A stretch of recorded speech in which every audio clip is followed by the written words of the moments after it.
so you came out on a Sunday, on a rainy Sunday, to receive this opening story. On April 8th in 1945, a German pastor named Dietrich Bonhoeffer was hung for treason. Happy Sunday. Bonhoeffer had been opposed to the Nazi movement almost from its inception. Like, he was really against Hitler days after Hitler got elected to be Chancellor of Germany. So he not only spoke openly and often about his opposition to Hitler, but then he would preach sermons about that. Like, he took a really hard stance. He even was so passionately committed towards believing that this regime was not only awful for the world, but absolutely awful for Germany, that he was a part of a failed assassination attempt. Can you imagine a pastor assassinating someone? To make it even worse, 23 days after Bonhoeffer's earthly life ended, his prison camp was liberated by Allied forces. So 3 weeks. When Allied forces arrived, every prisoner was freed, including those that were marked for death. And I share this story because, as we see all throughout the book of Ecclesiastes, our life is fleeting, it's unpredictable, and the only certainty is that someday we will give up our life. And just hold on, because it's going to get even better. So Ecclesiastes 9 is where we are. If you brought your Bibles, you can see it's almost in the middle of the Bible. It's after Proverbs, which is after Psalms. We're going to spend all our time in this part of the Bible in Ecclesiastes chapter 9. In just a moment, I'm going to read from verse 11. This is my opinion. I think the book of Ecclesiastes is the summation of King Solomon's lifetime journal. I think King Solomon was a journaler. I think he wrote about all his thoughts and feelings and opinions and et cetera. And I think at some point he decided to sort of gather all that up and consolidate it into what we have as Ecclesiastes. And I say all that to say this. He gave us a really interesting way to think about what it meant to come from the king who was over the nation of Israel during its golden age, right? Like, if he was in modern times, what we would expect is, being king over Israel during its golden age, to write a book about all the success, right? To talk about, look at all the great things that we did. He even could say, look at all the great things that I did, right? That's the stuff that we want to hear from people that are successful, right? Write a book. Tell us what you did. Tell us how successful it was, right? And instead, he does almost the opposite. And I think that's the paradox that this book brings to us, right? So here we go. Ecclesiastes 9, verse 11. Again, I saw that under the sun, the race is not to the swift, nor the battle to the strong, nor bread to the wise, nor riches to the intelligent, nor favor to the skillful. But time and chance happen to them all, for no one can anticipate the time of disaster. Like fish taken in a cruel net, and like birds caught in a snare, so mortals are snared at a time of calamity, when it suddenly falls upon them. Bad things are going to happen to us and to the people that we love. It's not a matter of if, it is a matter of when. Some of us are blessed to have been born into families where our parents were kind and caring and they had resources. And because of those two things, there's a chance that many of us in this room have largely avoided really, really difficult circumstances. But Nathan says it really well. Whatever the worst thing that has happened to you, it's still the worst thing that's happened to you. And we don't do ourselves a lot of favors when we start comparing our worst thing to somebody else. Because the truth is, it's still the worst thing. It's still an unpredictable thing that has come and happened to us or people that we love.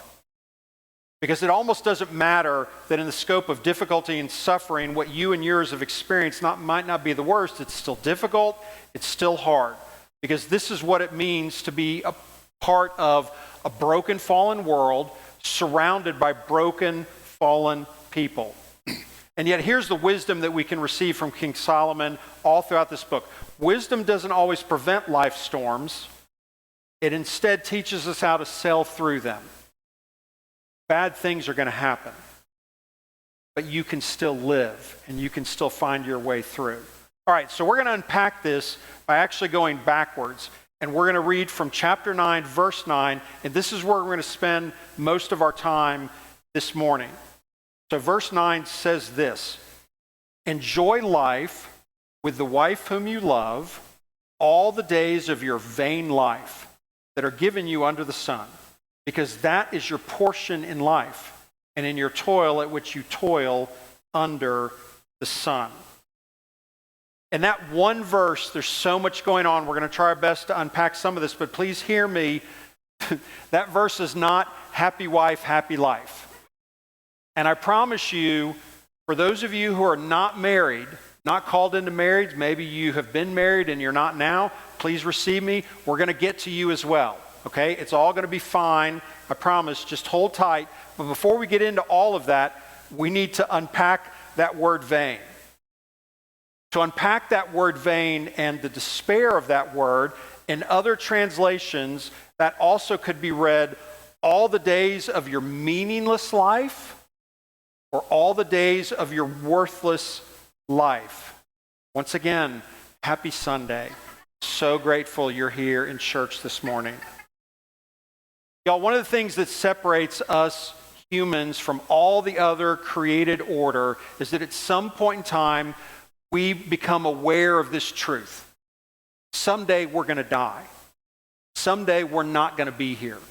Someday it'll be our last day. It'll be our last day. And for those of us who believe in God, the creator, and God, the sustainer of life itself, we believe that God and God alone is the one who sets that day. And we don't know when it's going to come. I've had the honor of being present with people who have had to make that really difficult decision when they had to put people that they desperately love into hospice care. And what I tried to counsel at every moment that I've been a part of is this truth. Your decision to put your loved one in hospice care is not the decision to end their life, because you don't have control over that. The doctors don't have control over that.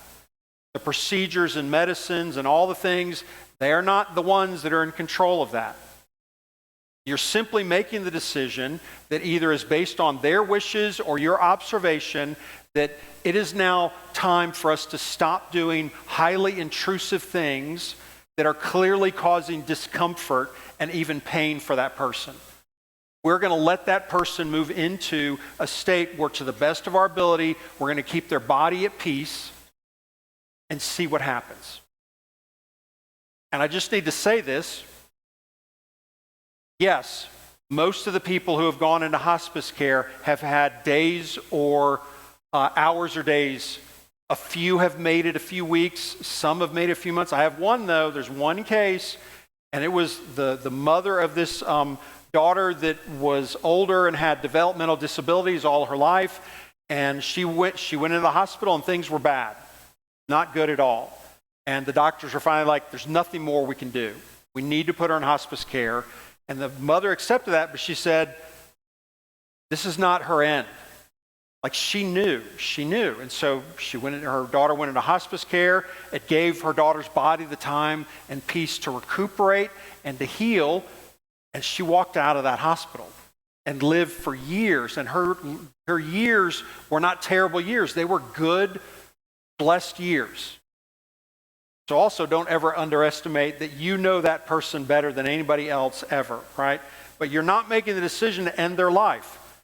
The truth is, our time is finite, and that means at some point, all the people that we have known and cared for will be gone.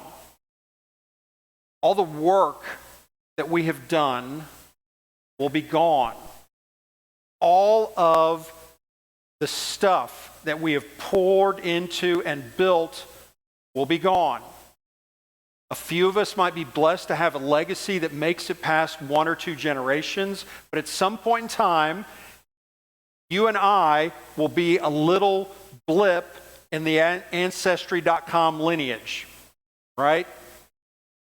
and this is a real fear of mine. My fear is this, that some point a long time from now, when, my lineage is looking up great-great-great-grandfather Leonard, and they click on it, and I'm so fearful of this, y'all, that like the picture that comes up is the picture of me covered in glitter. And then they go to themselves, oh my gosh, he loved glitter, we should love it too. That'll be such a tragedy, such an injustice. It'll be not fair at all. But I won't be around and I probably won't care. But listen, y'all, thankfully the message does not end with the futility of it all, because instead of the futility of it all, this passage, verse 9, is sandwiched between two other statements. First, enjoy life with the wife whom you love, and then, because this is your portion in life, so we're going to try to unpack this, right? If you are married, your spouse should be the person who you go through the ups and downs of life with. You should have great fun and joy with them. You should laugh with them, but they also should be the person that you grieve and weep with. Like when things are great, you should be locked in together. When things are not great, you especially should be locked in together. They should be your best friend in most areas of your life. Yes, there'll be always those weird things that we like that they don't like, and that's fine, but they should be your best friend in most areas. You should laugh with them, cry with them, make ridiculous, silly decisions with them, make super important decisions with them. I've always loved the phrase in Genesis 2, and yes, this is me paraphrasing, but this creation account that we have in Genesis 2, where God creates the created order, man, all the beasts and animals and fish and birds, and Adam's busy naming them and doing his thing, and God's like, it's not good that man should be alone. And this is the part. I will make him a suitable partner, a suitable helper. That should be the core of what those of us who are married are synced into. This is our helper.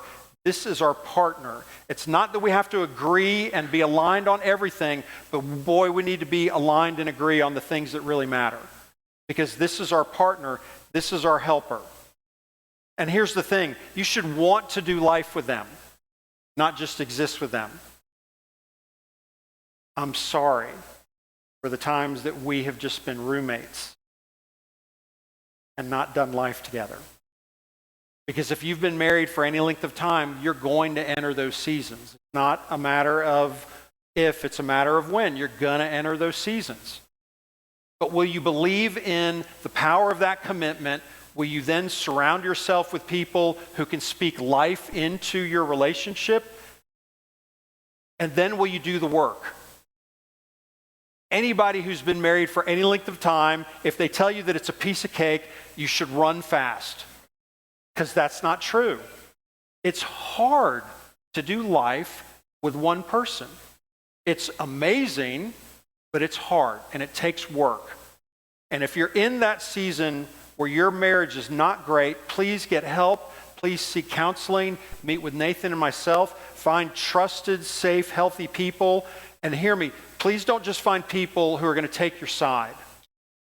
Please find people who love you enough to speak with grace and peace and patience and kindness the areas that you may need to work on. Because every relationship requires two people to do the work. Now, please also receive this, y'all. I know there are people in this room who were married at one point in time to the person they thought they were going to marry to forever, and now maybe they're not married, maybe they're married to another person, right? We worship a God of grace and kindness and peace. And even though the Lord might have wanted for different reasons for that relationship to work out, it didn't. And now hopefully you can really capture the relationship that you're in now. And if you're in a place where your spouse is not willing to do the work and you're almost just like, well, I don't know what I can do, the Lord is still with you. Walk with faith and trust and believe in Him above all of that. In other words, sometimes it does happen that you put in the work and the marriage doesn't work out. And I know, it's heartbreaking. It's heartbreaking for those of us that are watching you go through it. But no, we're in for you wherever you are in that realm of being, right? Because it's amazing to do life with a person who gets you and who you sort of get. I don't know that I will ever fully get. I will try really hard, right? A person who is your partner and your helper. But also, please receive this for those of you who are not married, right? In 1 Corinthians 7, and I'm just going to paraphrase this, Paul, who is not married, spends a good deal of time in this part of the Bible talking about how he sees that as a blessing.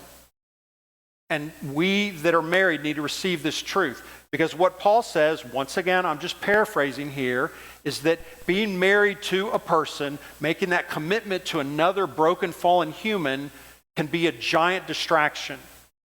Because sometimes we act as if our relationship and our commitment to this other broken, fallen human is more important than our relationship and our commitment to Jesus.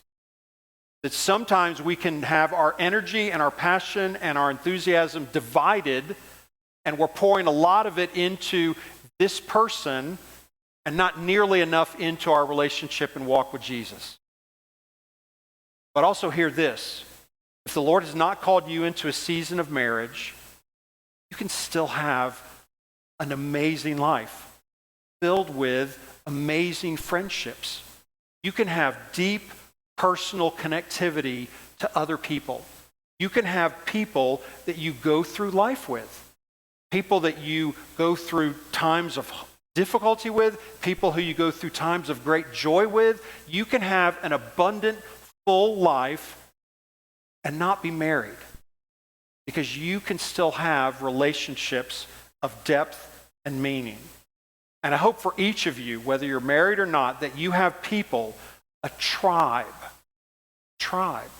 All of us need a tribe.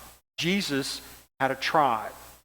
People that we go through life with, who we invite into the joy and the struggles of life. Your tribe will not stay same because of all sorts of reasons, but have a tribe. You should never not have a tribe. What's so challenging, y'all, for those of us that are called to be pastoral and care about people, is how often we see people who enter into a season of difficulty and they just withdraw. They just withdraw. And I get it, right? As an introvert, that's my first instinct too. Like, whoa, this isn't good. I need some time in my cave. I love you extroverts, but I need my space. Stop talking to me. Thank you. It's okay to go there for a moment. But it's tragic when we stay there. We were not built to go through life alone, and we sure weren't built to go through the difficulties of life alone. We were created for community, and all of us can have a rich, vibrant community. Here's the overall wisdom with this passage. Enjoy your life by being content with your life. Enjoy your life by being content with your life. Be content with your portion. Be content with your portion. In my opinion, this is one of the big dangers that those of us that the Lord has chosen to place in this amazing, blessed country filled with this wonderful notion of the American dream, is that we turn that into a lifetime of discontent. We get so busy striving after the next thing, the more, the better, the fill in the blank, and because we can see all of it 24/7, like the time that we're in right now, y'all, is so dangerous. It's so dangerous. We all love to fantasize about what we would do if we had piles of money, or even a better house, or a nicer car, or this is where it gets really difficult, and this is where it's so challenging, or we convince ourselves, my life would be better if I was with that person. My life would be better if this was my life.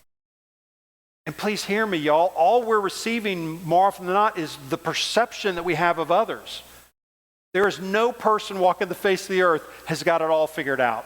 And if they tell you that it got all figured out, that also is a time to run. It's not greener on the other side of the fence. It's just not. It may be better in some areas, but it won't be in others. And when we get so busy focused on the next or the more or the better, it means that we're not content with what we have.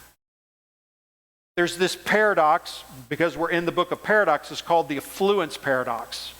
And this is what it says. So being affluent, and that line or bar can be different for all of us. What it basically means is that if you're affluent, you can afford safe, stable housing, good food, and adequate health care. And also in our culture, it means that you can afford time away from your job, like a vacation, etc., right? That's what it means to be affluent. Once again, that can look differently depending on our socioeconomic status. All that stuff's fine. But here's the challenge. For people who are below that line, y'all, their lives are hard. If you're in that state, I know that your life is hard. It's hard when people don't have access to good health care. It's hard. It magnifies everything that they're going through and makes it 10 times worse for those of us who just blow off the fact that we have health care, right? And if you don't have enough money to put food on the table or roof, right? Once again, it magnifies everything. And so people that are below the affluent line live a difficult life. Their lives are filled with stress and anxiety and worry and at times depression. But here's what's so interesting. When you hit affluency, whatever that looks like for you, and you start striving for more, guess what starts going back up again? Rates of anxiety and worry and even depression. And it's because you're never going to get there. There will always be somebody with a bigger boat. There's always going to be somebody with a nicer house. There's always going to be somebody with fill in the blank. Always. And the challenge that Solomon and this book is trying to challenge us, be content with your portion. Wisdom invites us to be content with our life. But here's the thing. As Nathan pointed out, I think it was last week, Solomon was not, in fact, the wisest person to walk the face of the earth. That was Jesus.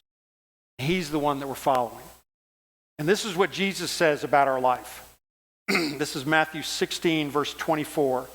Then Jesus told his disciples, if anyone want to become my followers, let them deny themselves and take up their cross and follow me. There's a cost of obedience.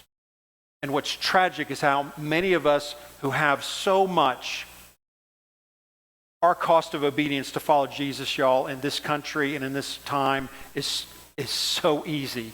It's so easy to follow Jesus, and just to say it, I'm not sure that it should be at times. It's why the church is growing fastest in parts of the world where the cost of following Jesus is high. It demands some sort of a sacrifice. For those who want to save their life will lose it, and those who lose their life for my sake will find it. And this is the key verse. For what will it profit them if they gain the whole world but forfeit their life?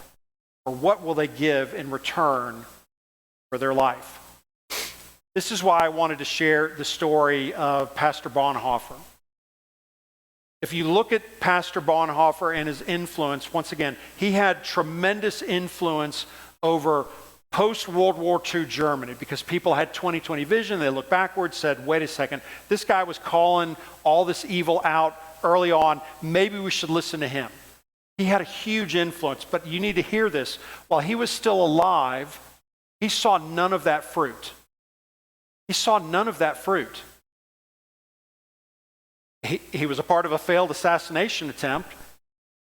He was, at times, had to leave his country and go into hiding, and then eventually was caught and put in prison.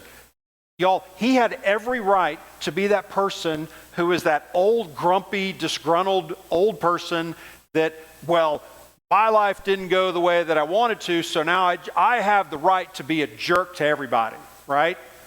And I'm sorry for those of you who know exactly who I'm talking about, because all of us probably have that one person in our life, like, just mad with everything, right? He had every right to be that person.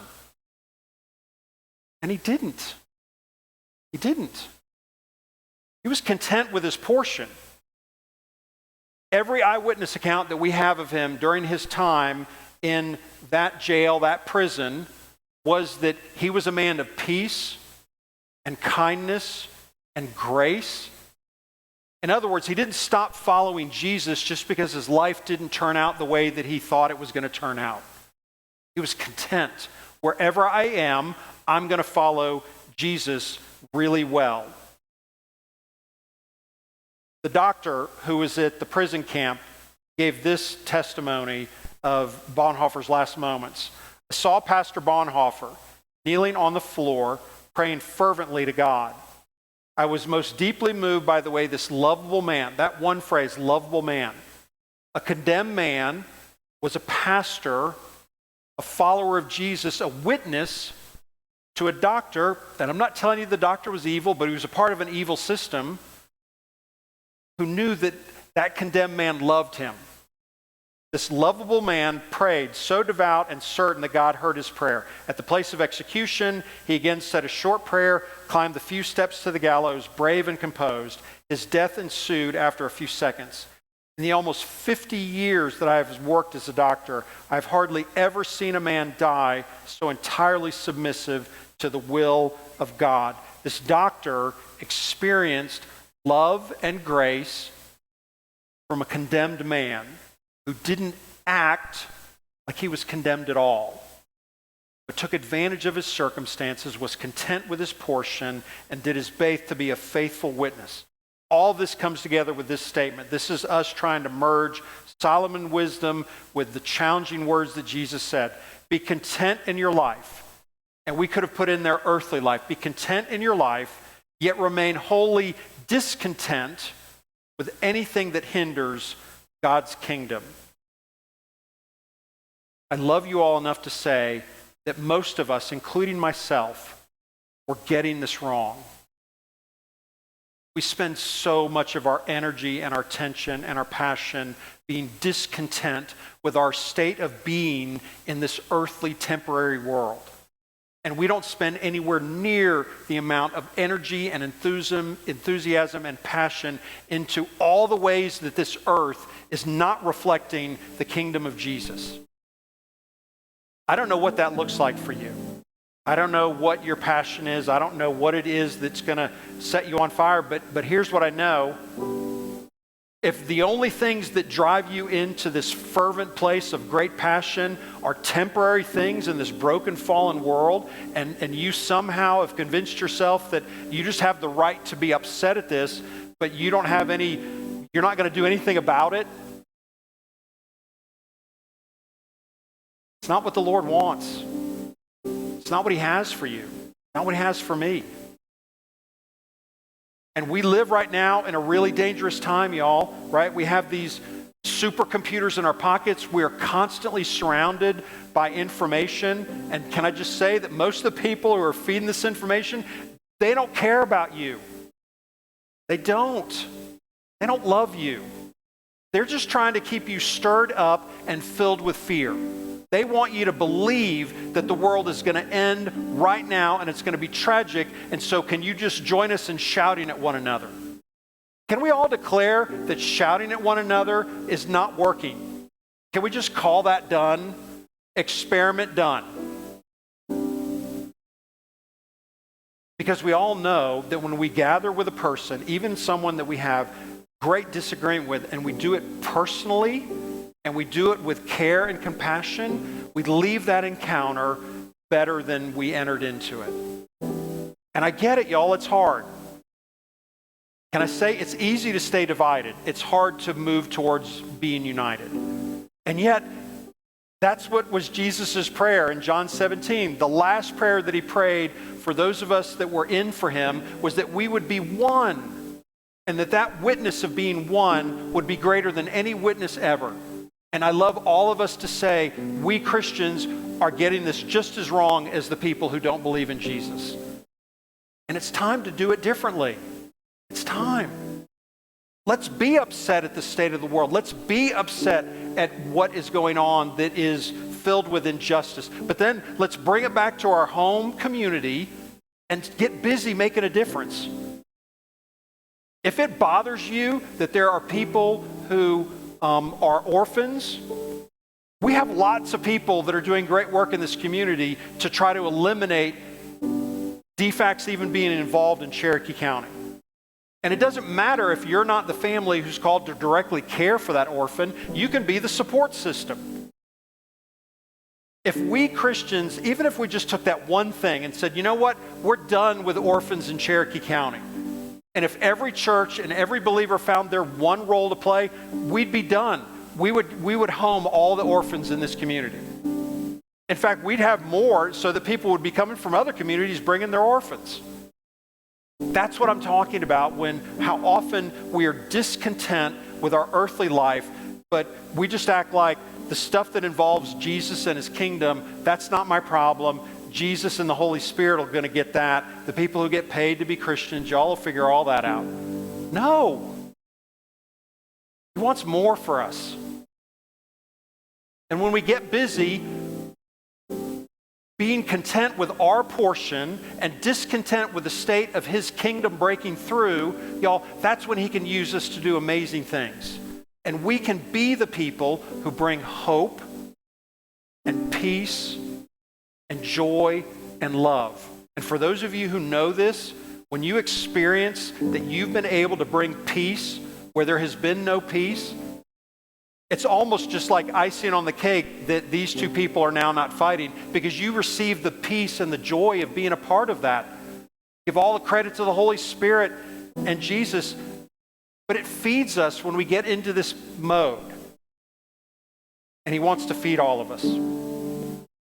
Because here's the hope that I have for all of us, that when our fleeting days are done, we will not be measured by what we accumulated or what we accomplished, but by whether we trusted Jesus enough to give ourselves away.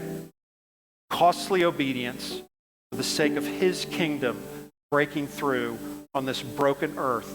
That is the paradox. That is the wisdom. And y'all, that is what leads to a life that will last forever. Because we're going to carry that stuff with us into the real kingdom.